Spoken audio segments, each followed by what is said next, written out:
సర్వ మానవాళికి రక్షకుడు, మనకు కొండంత అండగా నిలిచేవాడు, మనసులో తలచిన వెంటనే గుండెల నిండా ధైర్యాన్ని నింపగలిగే మహాయోధుడు, అభయహస్తంతో ఎల్లవేళలా మనల్ని కాపాడే ఆ పవనపుత్రుడి ఇప్పుడు మనసారా స్తుతించుకుంటూ శ్రీ పంచముఖాచార్య స్వామిగా అవతారమెత్తిన కథ దృశ్య రూపంలో తిలకిద్దాం రండి.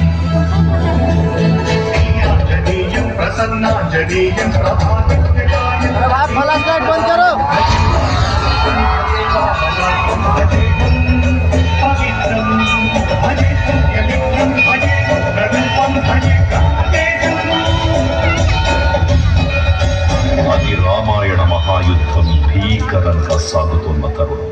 శ్రీరామచంద్రుని సారథ్యంలో వానర సైన్యంతో విజృంభిస్తూ లక్ష్మణ స్వామి తనతో పోరాటం చేస్తున్న రావణుడి కుమారుడు ఇంద్రజిత్ తలని బాణంతో ఒక్క వేటుతో వేరు చేశాడు.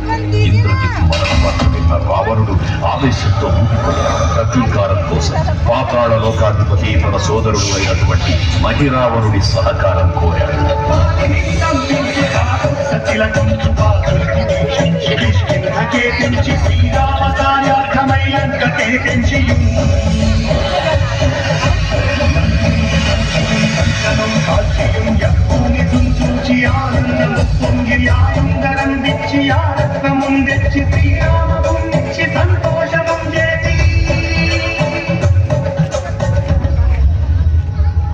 తన ప్రభువులను కాపాడుకోవడానికి వాయువేగంలో పాతాళ లోకానికి చేరుకున్న ఆంజనేయ స్వామికి సగం మొసలి సగం వానర రూపంలో ఉన్న వింత జీవి ముఖద్వారం వద్ద కాపలా కాస్తూ కనిపిస్తుంది.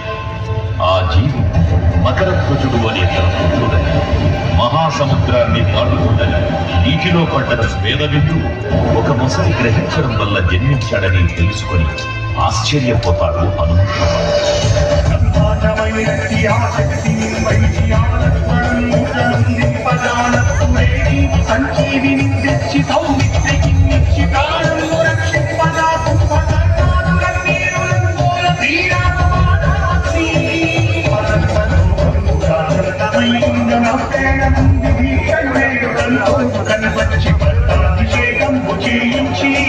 సీతామహాదేవి శ్రీరామ